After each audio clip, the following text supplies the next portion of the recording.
Mahito in Jujutsu Kaisen is one of the main antagonists, being in a group whose main goal is to let curses reign rampant on the world of Jujutsu. And of course, with our main characters being Jujutsu sorcerers, they must stop these curses. But with Mahito specifically, there are very few characters who could actually kill him. In this video, I'll go over why this is and explain what kind of characters would actually be able to defeat Mahito and kill him in a one-on-one encounter. But before we begin, I'd like to say, of course, that if you enjoy this type of content, make sure to like the video and subscribe to my channel, since it will tell me to make more Jujutsu Kaisen content in the future. To begin this video, we have to first go over the first time we see Mahito battle, which is against the first grade sorcerer, Kento Nanami. To give an idea of how strong Nanami is before beginning this fight, we know that grade 1 sorcerers are supposed to be the ones who uphold the standards of what a Jujutsu sorcerer strive to be like, and are supposed to be people that are fit to lead society. And Nanami wastes no time telling us at the beginning of the fight that between Gojo and Mahito, they're very alike in the fact that behind their textbook superficiality, they hide deep, dark strength, showing that even a grade 1 sorcerer like Nanami respects Mahito and his strength as a curse. The first person to land a hit in this fight is actually Nanami with his 7-3 technique, which is a technique that forcibly creates weak spots on his opponents, and this hit actually seems to break Mahito's arm.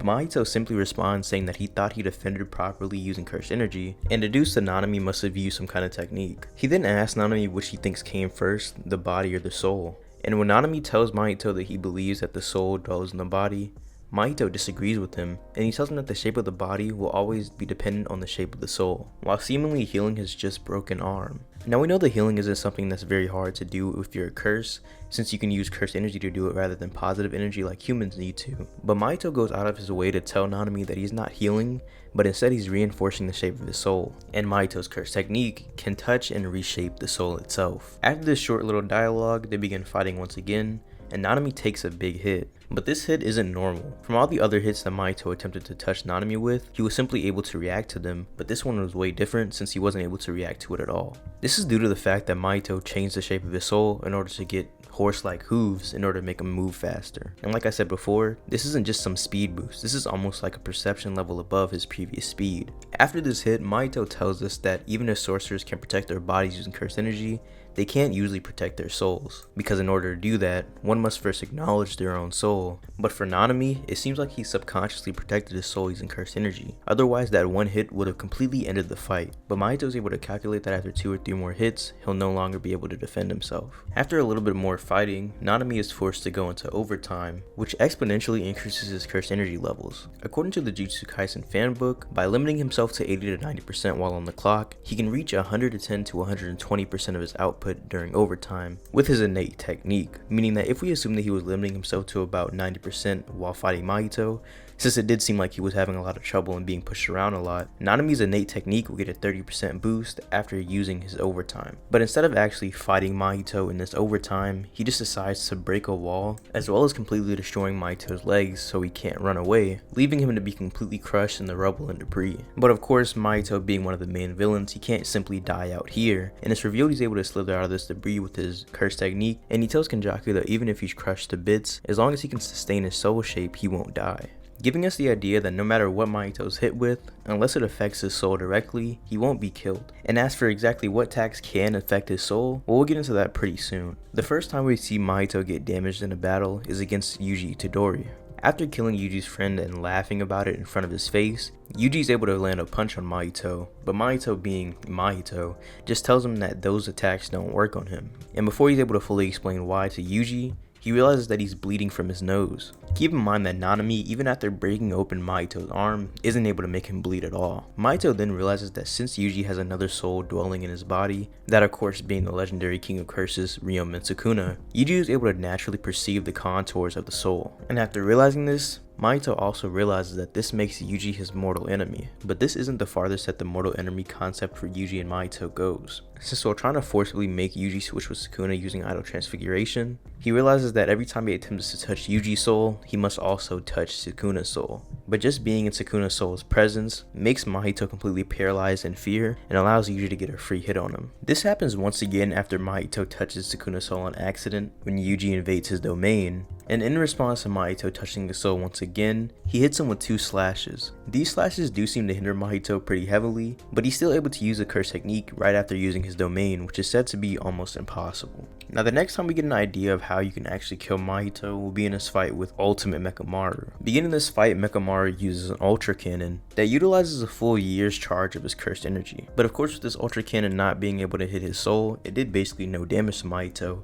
but Mahito says something very interesting here. Mahito, after being hit by this charge, says, "Is he planning to run my cursed energy out by burning me?" Now what this obviously implies is that if you damage Mahito to the point that he can't use Auto Transfiguration on himself due to the lack of cursed energy, he won't be able to strengthen his soul anymore, and possibly won't even be able to maintain the shape of it. This does seem unlikely for most people though, due to the fact that Mahito has an abundance of cursed energy. To give you an idea of how much cursed energy he actually has, the very first attack that he took from Mechamaru and tanked head on was said by Kenjaku to have special grade levels of output. Another attack that's actually effective against Mahito is surprisingly Resonance from Nobara. Nobara, while fighting a clone of Mahito, is able to use Resonance on him, and because of the way Resonance works, the damage kept rebounding between the clone and the original, dealing a good amount of damage and even making Mahito bleed. This allowed Yuji to get a complete combo off on Mahito and turn the tides of his battle. The next attack that actually affect Mahito is pretty simple, but not a lot of people have it, this being of course Simple Domain. Or to be more specific, Simple Domain while Mahito is using his own domain expansion. This is what Mechamaru used to damage Mahito, since if another domain is activated inside of a domain, even the caster of the first domain, or Mahito, will be vulnerable to attacks. But to be honest, people that are powerful and have Simple Domain as well are very far and few between, so there aren't many people beating Mahito with just Simple Domain. But another great technique in order to bypass Mahito's soul would be a domain expansion. Now domain expansions are stated multiple times to be the height of Jujutsu sorcery, and of course being a technique that even the great Gojo Satoru can be hit while inside of one. Mahito is no exception to the rule that while inside of a domain expansion, you cannot use your innate curse technique, meaning that while Mahito is inside of a domain, he's quite possibly vulnerable to attacks since he can't manipulate the shape of his own soul and reinforce it. This would also go for Mahito after he uses domain, since we know that it's very hard to use a curse technique after using a domain. But to be honest, Mahito doesn't seem to have much trouble using his curse technique after using a domain.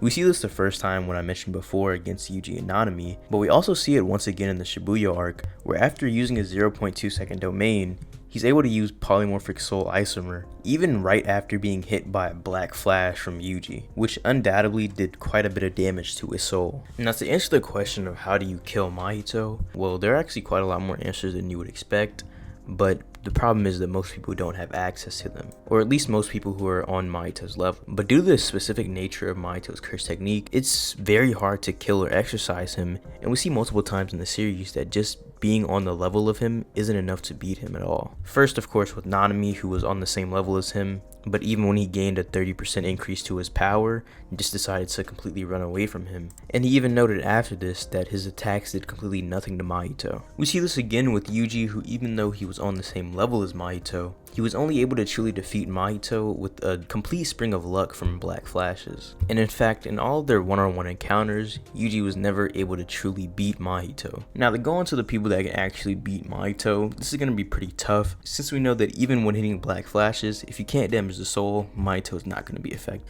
But some people that I like to propose that would actually be able to defeat Mahito are people like Kashimo or people like Ryu, and while Ryu might be an obvious answer since he's way above the level of Mahito and also has a domain expansion, there's actually another reason that you would choose him, as well as another reason to pick Kashimo. That being the fact that they are both Culling Games players, and specifically incarnated players from the past. This means that they are very similar to Sukuna in the idea that they both have two souls dwelling inside of them, meaning that it's very possible that just like Yuji Itadori, they also were able to passively learn the contours of the soul and would probably be able to damage Mahito. This of course would be the same for every other past incarnated player in the Culling Games, since they are all the same cases, Yuji and Sukuna. The only problem with this is that we don't know the exact time frame that it took Yuji to learn the contours of the soul, and we don't know how long it would actually take them to learn the contours of the soul either. Other people that will be able to defeat Mahito are people with domain expansions that surpasses his own, since, as I mentioned before, inside of a domain expansion, you cannot use your own innate curse technique,